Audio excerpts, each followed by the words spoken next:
C'est un plaisir, Madame, Monsieur, de vous retrouver dans la rubrique Bon à savoir. Aujourd'hui, nous allons nous intéresser à un sujet aussi important. Nous parlerons de la colonisation. Et vous savez, quand on évoque le sujet de colonisation, plusieurs personnes pensent qu'elle ne concernerait que l'Afrique. Mais aujourd'hui, à travers cette rubrique, justement, nous vous ferons comprendre que l'Afrique n'est pas seulement concernée par la colonisation. Il n'y a pas que l'Afrique qui soit concernée par la colonisation. D'autres pays également. Les pays que vous soupçonnez les moins ont également connu la colonisation. Et selon l'histoire, Madame, Monsieur, seulement 5 pays n'ont pas connu la colonisation, à savoir le Japon, le Libéria, la Corée du Nord et du Sud, mais aussi la Thaïlande. Et les historiens expliquent en général la résistance de ces pays par la force de leurs États, leur diplomatie, leur politique installationniste et peut-être également leur situation géographique. Et même si on pense que la Corée du Sud et du Nord, la Thaïlande et les autres pays que nous avons cités n'ont pas connu la colonisation, la Corée a quand même connu une sorte de colonisation. Et là, nous sommes au début du XXe siècle. On parle de la capitulation japonaise. Cette colonisation couvre la période 1905 à 1945. Et Madame, Monsieur, vous savez que quand on parle de l'année 1945, cette date est mémorable quand même dans vos mémoires. Parce que justement, la Deuxième Guerre mondiale prenait fin. Et les superpuissances étaient connues en ce temps. Il s'agit des États-Unis d'Amérique et l'Union soviétique. Ils ont été les plus forts devant le Japon.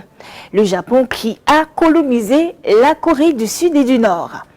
La Corée du Sud et du Nord qui était en ce moment-là un et indivisible.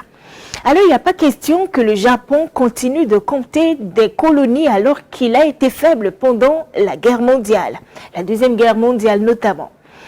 Il fallait que les États-Unis d'Amérique et l'Union soviétique utilisent leur hégémonie pour avoir plusieurs colonies. Et les deux États, Madame, Monsieur, se sont alliés et ont ravi la vedette au Japon. Ils devaient se partager la Corée.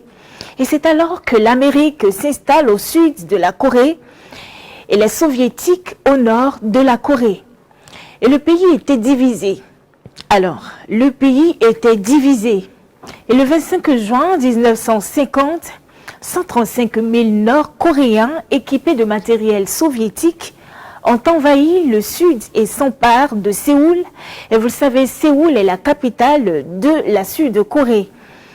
Ils s'y maintiennent durant 3 mois, laissant l'armée sud-coréenne très affaiblie. Alors là, vraiment très affaiblie.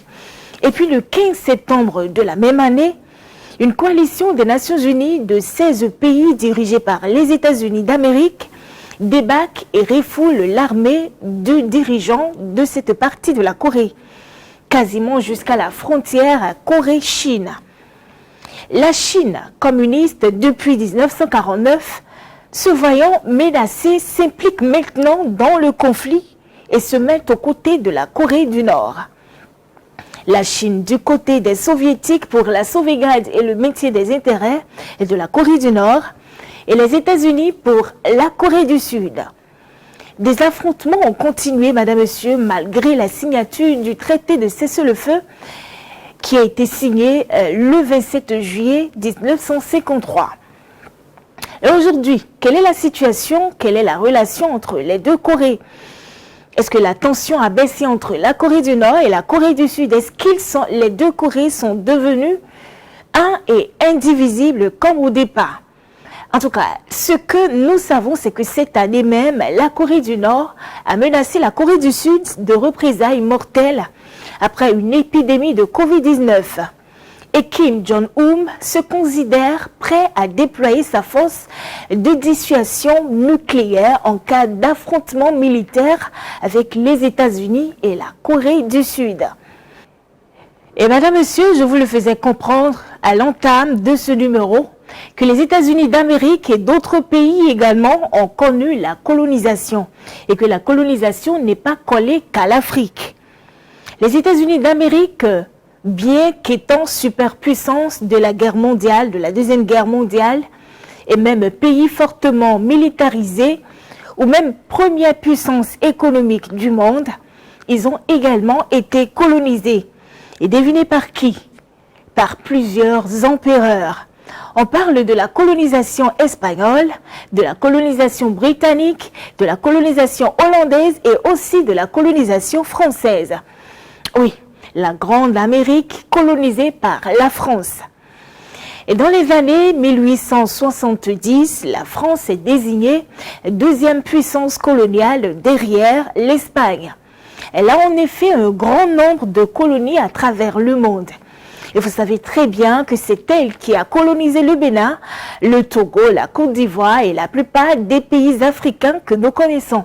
Et madame, monsieur, l'histoire de la colonisation ne saurait se terminer si nous occultions ce fait. La colonisation de la France. Eh bien oui, la France a également été colonisée par l'Allemagne. Et cependant, 4 bonnes années, de 1940 à 1944. Et on ne le dit jamais comme cela parce que c'était indicible à l'époque. Elle-même, empire colonial, avec tout ce que cela supposait de condescendance à l'égard des colonisés, la France ne l'aurait pas supporté. Elle n'aurait pas supporté qu'on l'appelle pays colonisé. Alors, madame, monsieur, écrivez-nous via notre page Facebook et YouTube avec l'identifiant Speedlane TV pour toutes vos propositions de sujets et aussi vos apports. Ce numéro de votre rubrique Bon à savoir est à son terme. Retenez juste que le plus fort n'est jamais assez fort pour être toujours le maître s'il ne transforme sa forme en droit et l'obéissance en un devoir.